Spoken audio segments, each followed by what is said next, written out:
right, now welcome back to Hard Facts. 8 minutes past 5. Good evening to you. My name is Constance Mega. So let's talk security, right? Tackling future threats to public safety.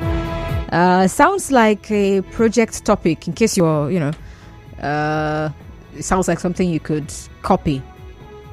Enjoy.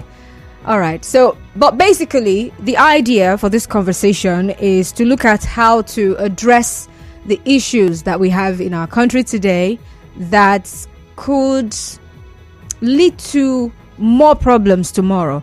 I remember when I started the show, I said that at some point there was nothing like IPOB, ESN. At some point we didn't have that. At some point we didn't have bandits. At some point we didn't have Boko Haram. But then here we are. Once upon a time in Nigeria, kidnapping was not as bad as it is today. But hey, here we are. All right. So, of course, there's a particular story in the Punch newspaper today where the force public relations officer gave an information about the number of crimes and the number of arrests they have made in 1 year. All right. So he mentioned about 29,000. That's what he said. I want to get the exact story so I can read exactly what it is he said.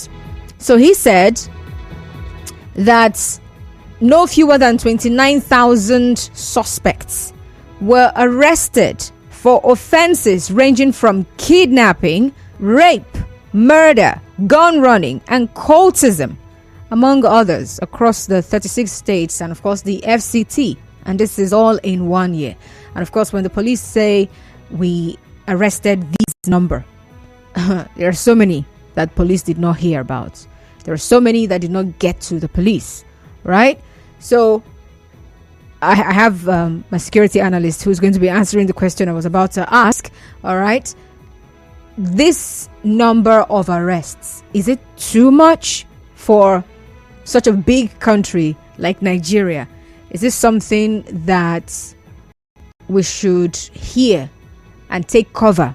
Perhaps run into our homes and lock the doors because nobody is safe. Is something we should just take and see that, security agencies are working. Anyway, to answer this question and so many more, I have with me in the studio Bosinde Arikpe, a security analyst, and there's something else you do. I'm a security relations consultant. Okay. I needed to hear that English. And then I bridge the gap, of course, between the police and the public. That's basically security agencies and members of the public. All right. Okay. So welcome aboard, Mr. Thank you Bosinde. so much. All right. So for you who's listening, of course, I have a question for you. I want you to, of course, you can also answer, join the conversation. But the basic question I want you to answer is this. What is the biggest security threat in your area? Because what might be a big security threat in one person's area might not be the same in your area. There are areas where cultism is like the biggest issue. There are other areas where it is maybe pickpockets, and there are some other areas where what you're dealing with is burglary, right? And you don't really have activities of cultists around. And then there are areas where kidnapping is like the in thing. So tell me, what is the biggest security threat in your area? All right. So send that message via WhatsApp and I would like to read them. You can also get on Facebook and join the conversation. All right. So starting with this story that I just read out, that the Force Public Relations Officer gave us, the information he gave us about the number of arrests so far, 29,000. In fact, across the country though. First of all, is that like a whole lot? Is the number, is it too much, or is it it's not nice, nothing? Well, for you to say that number of arrests is either too much or too little, you have to look at the country. Okay. You understand me? So you already said it all. It's a kind of a good news and a bad news. Now, for police, their intention for making that public is to be able to tell the people that we are working, we are not sleeping, we've made 29,000 arrests. That's the angle the police is coming from. The angle of telling you that they are actually working. You understand me? Yeah. And they want you to know that they are working to keep you safe. Yeah. You understand? But the angle Nigerians will see it from is the angle of wait, so you're able to arrest 29,000 and what about and this thing is still like this? That means you have not done anything. No, that's the angle the Nigerian people are seeing it from. So my job, like I said, is to bridge the gap. That's basically what I like doing. Now, for me, first of all, it shows that at least arrests have been made. Personally, I don't know the details that you might have read and the details of the story. I would have loved to know. This arrest of 29,000 arrests that has made, how many were prosecuted? How many are incarcerated? And the outcomes, that is what will determine what were the process of investigation. If we look in this 29,000 arrests, are we going to see some people that were unlawfully arrested? What are these are the things I think I would have loved to understand and know if we have that privilege to verify and check this in this that were given to you with regards to that number. Okay. You understand? Then on the other hand again, I would like to commend the fact that they even made arrest compared to what the assumptions of the public with regards to the police. So I would even like to appreciate the fact that they made an arrest and they were bold enough to come public to say we've arrested thousands of persons. Now, but for Nigeria, the country, is this good or bad?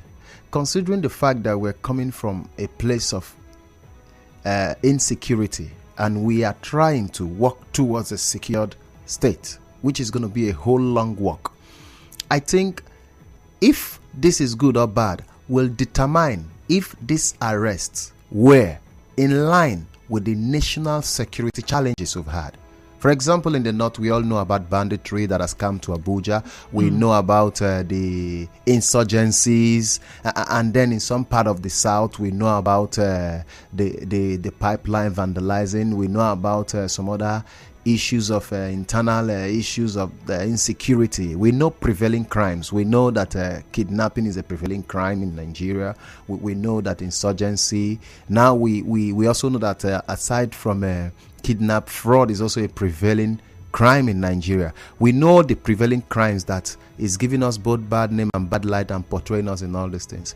So if this a good news will be if a large percentage of this arrest were in line with these areas of prevailing crime. That's what makes it a good news, of which in your question there was no detailing of specification of we arrested 10,000 kidnappers, 1,000 this. Okay, he actually mentioned all of those. I'm just the one who was just trying to. Fine. Yeah. Now, if he mentioned all of those, we are going to see if the arrests were in these prevailing areas where we have security issues. Then I tell you, we are doing well. It's a cause for celebration. We have to be happy about it. But if the arrest maybe was not in these prevailing areas, then there is cause for alarm because it means we'll still be experiencing these things. You understand me? But you, as a citizen, you can always assess these things. Personally, if you look at it, you find out that the security situation has improved. Let's be sincere. One way or the other, it has improved. It has not stopped, but it has improved. It may not be in line with the figure of the arrest, because if you arrest 29,000 persons that are committing prevailing crime, I think we should be at peace.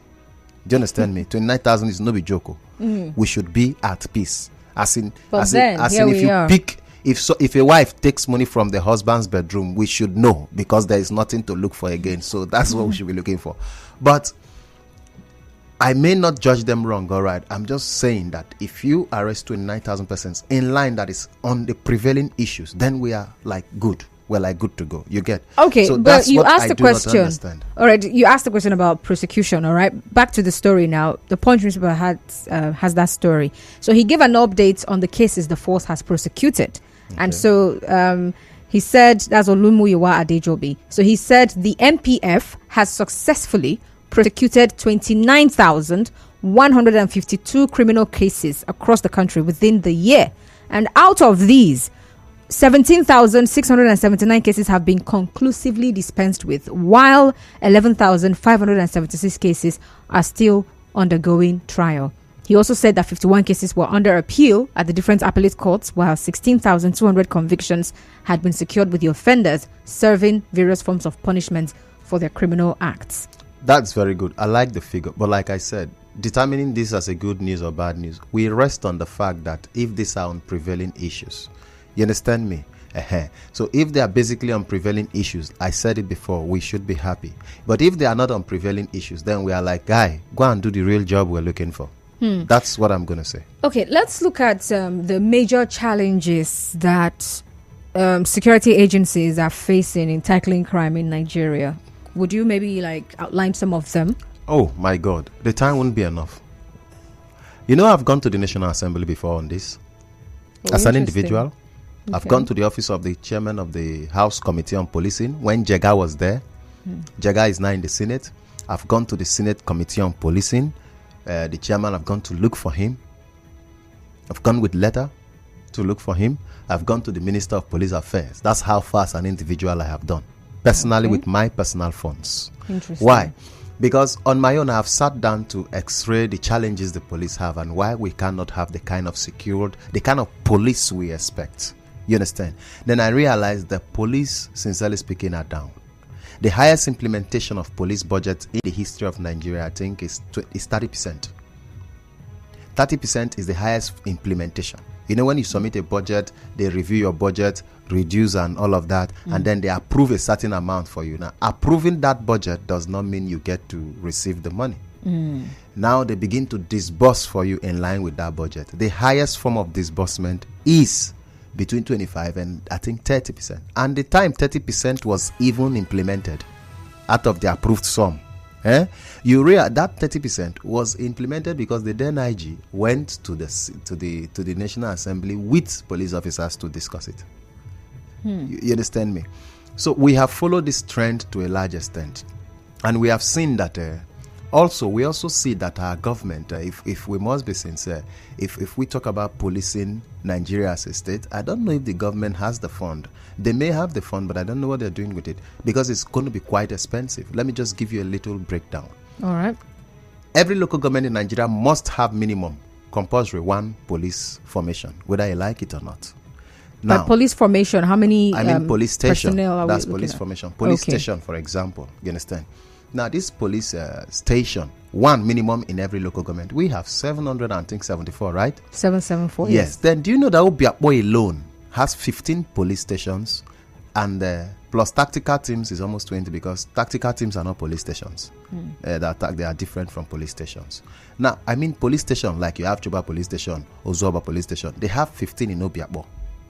As a local government, in Port Harcourt, you have about 13 or so about. In Rivers State alone, you have about 60 to, I think, almost 70. I don't know but almost 70 police stations in Rivers State. Then in Lagos, you have almost like times 2 of that same number. Now we're talking 700 and something local government. That means you have approximately over 2,000 police stations in Nigeria.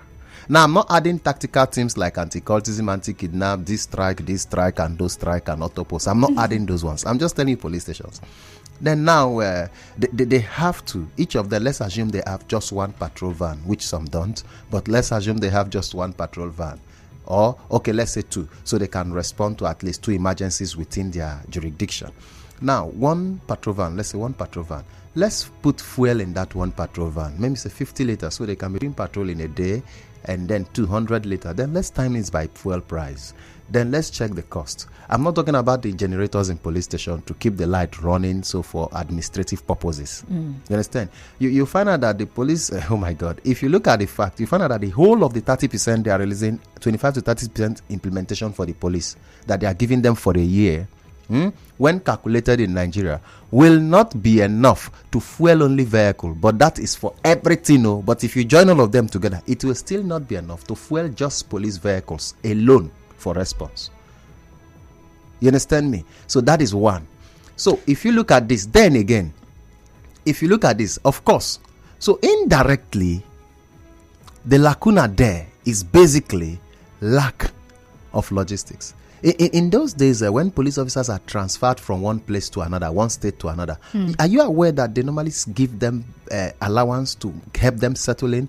And then there's this lorry that carries them, police lorry, to take you from one place to another. And then when you arrive, there is a house. A military personnel serving in any state cannot be living outside the barrack. This is the new posting, settle in, but I don't look at use of policemen like that. So indirectly, the police are of mass of the public who are well to do or who are willing to support or tension of bribing.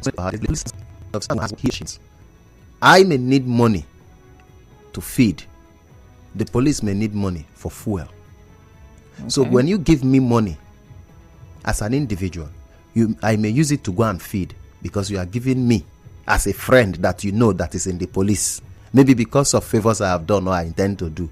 Now you are giving me money. But if you are giving the police money, you will be giving it to the need. So most times people give money to police men and women, not. So some police officers might even be richer than their formations. Because individuals in Nigeria, the way we think is they tend to give the person they know, getting what I'm saying, not the force. Okay. That's the difference. Okay, thank you very much, Mr. Bosinde. Let's go on a question. When we come back, continue. Stay tuned.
Headline news. Okay, but here's to remind you that we're discussing security and we're looking at tackling future threats to public safety. More like what could be a potential problem tomorrow that we should handle today. And my guest, Bosinde Arikpe, has mentioned one, which he says is logistics issue within the police force. He says they do not have enough funding. And that is a big problem. It has been a problem. And if it continues, well, you and I know what the result would be. All right. So before now, I read out a story where the force PRO told us that they've prosecuted about 29,000 cases involving kidnapping and some other crimes within 1 year. And he also talked about the number of cases that had, gone through trial, and people who are serving their jail terms, the ones who are appealing, and some who are still awaiting trial.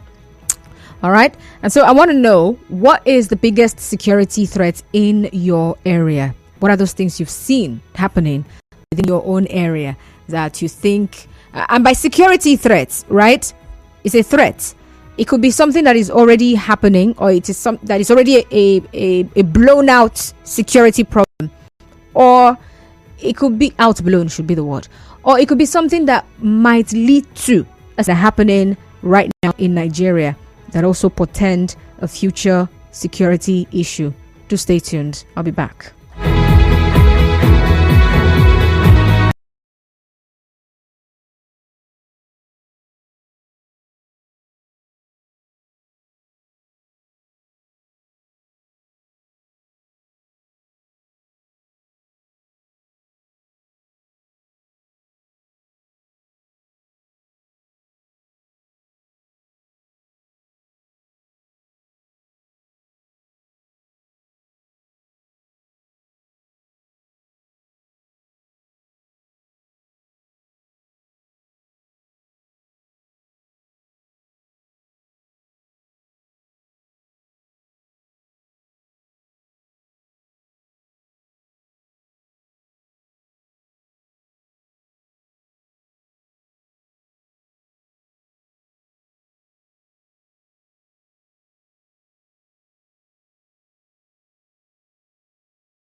The IPOB sit at home thing went on, and of course this morning we woke up to news. It was actually yesterday I already heard that some soldiers were killed, but when it came in, it was more like a rumor until the military has now confirmed. So one of the headlines this morning says the military has confirmed an attack on its troops by the terrorists of IPOB and its armed wing ESN, that's the Eastern Security Network, and this happened in Abia State yesterday, Thursday, where 5 personnel were killed. And at the end of what the statement from the Director of Defense Media Operations, Major General Edward Buba, said, one of the things they also mentioned is the fact that the military will retaliate the attack on its troops, vowing that their response would be brutal. So, I mean, when statements like this come, Nigerians become, what's the word now? A bit scared, you know. People start remembering things that may have happened in the past. Bayelsa State, I think.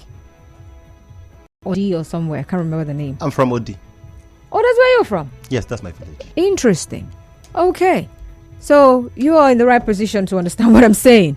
And then just recently, people still have it fresh in their memories. Okuama in Delta State. And right now, this is happening in Abia State. Okay. So is it that our people are adamant, by our people, I mean the criminals, is it that they cannot understand how things have been? Or what exactly is playing out here? But I need you to speak on the activities of the criminals, right? And of course, how the army has responded in times past and what might be a potential problem if their mode of operation is not handled better. Okay, let me take it one by one. The activities of the criminal. Crime is a business. Are you hearing me? The same way you come here to work and get paid is the same way people commit crime and get paid. An armed robber, a kidnapper, that's his business. That's what he does for livelihood. Yes, it is wrong, it is condemnable, but that is his source of income. Asking him to stop is like taking him away from business. And nobody likes to be taken out from business. So crime is a business. That's one thing people don't understand. They are like, you know, you are wicked. You don't have conscience. Look at you. How can you rape this? How can you do this? No, that's their business. That is their business. So they plan themselves to be as heartless as necessary to achieve profit in that business. So if you're thinking criminals should have conscience, no.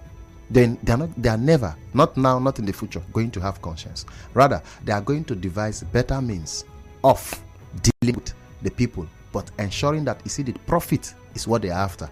So if people have to go down, whatever have to happen, they don't care. That's one thing people understand. So that's why criminals will keep operating. It's because they see it as a business. That is one major truth we must convince ourselves about.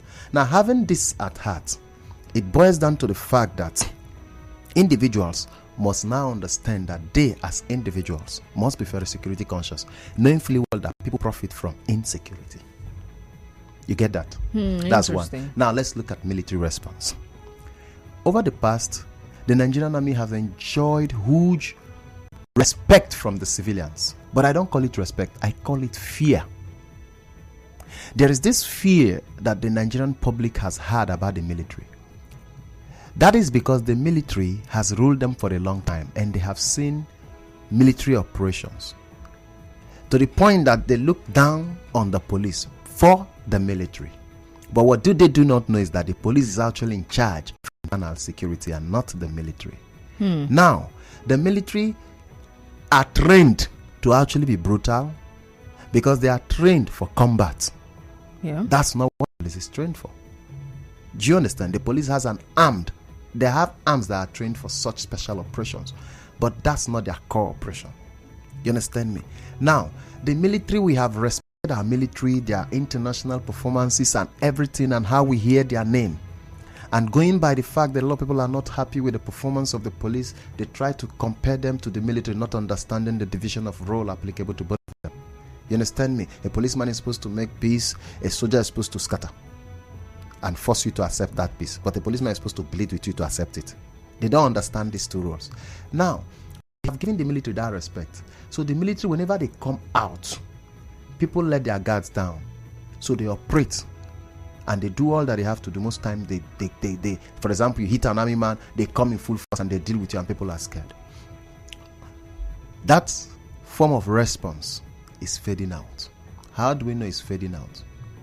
When people who respect you begin to disrespect you, even as they know that you are their big auntie and that with one slap they will go down and you can match them, and they still disrespect you, there is a reason. There is a reason. I'm a Christian. My Bible is King James actually.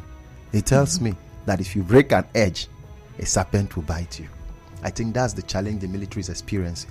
Why? The public respect the military in Nigeria.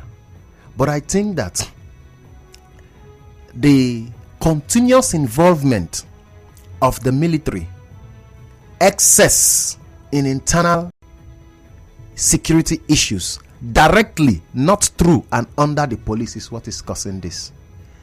It is giving them direct access to members of the public. It is giving them direct confrontations with people who ordinarily fear them. And you know one thing about life is that when someone finally do that thing that you are scared they will do, you are like, is that the highest? Come on, I can do it. That's the syndrome that is now happening to them.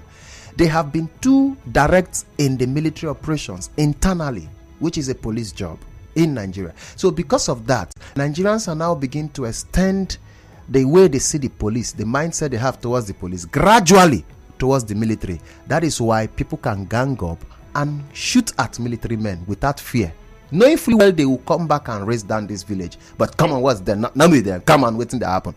Why? It's because they are beginning to gradually commonize them like the police. They are seeing that thing we see say police, these people don't they do them. I don't know if you're getting me. So that respect now is gradually going off. Before, when something you see a soldier, you are like, wow, they don't come. But now I'm in a 5, so no problem now. People are beginning to lose the respect. Why are they losing that respect? Too much of military involvement in internal operation. See, if you it's called see finish in our local parlance. In our parlance slang. So it is called the see finish syndrome is what is affecting the military. I don't know if you understand me. That is why people are bold enough now to begin to attack the military even more than they attack the police. Do you understand me? So now, moving towards the future now, that's the third part of your question. For us to be able to secure this country properly and ensure that we are attain a certain level of security, Number one, the military must return to the barracks.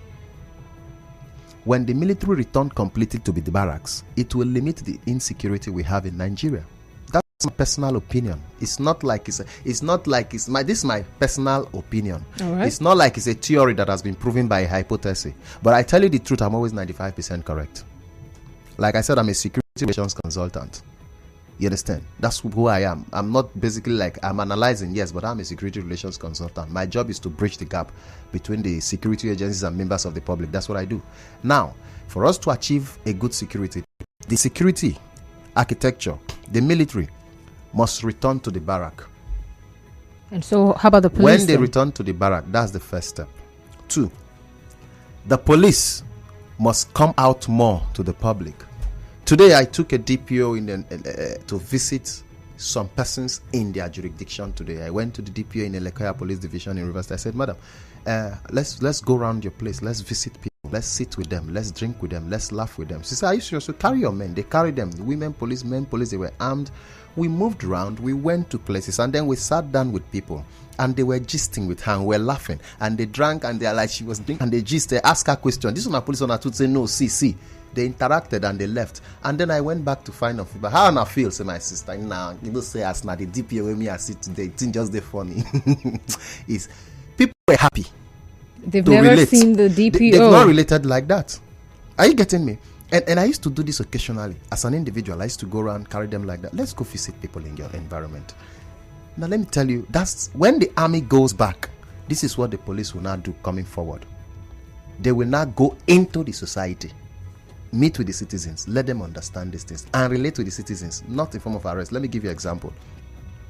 The number of arms that the authorities have out there that are visible contribute to the high rate of crime.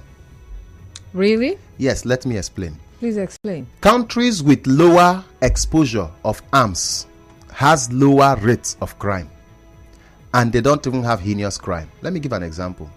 Let me use Western countries so that you will even understand that it's about just Africa. See, criminals work with mindset. If someone is a criminal, example, and then the police in the country are carrying AK-47, if he's going out for any criminal operation, he has to carry an arm that will match the authorities. Am I correct? That's it. That's why AKs is all over the Niger Delta, is all over the north, is all over the south. It's because they want to match what is already around them, and then probably go a step further to they match start hearing them. IEDs and the rest. Yes, that is why when they come out to face you, they are prepared. And you, that is the authority, is disadvantaged because you don't really know where they are coming, when they are coming, how they are coming.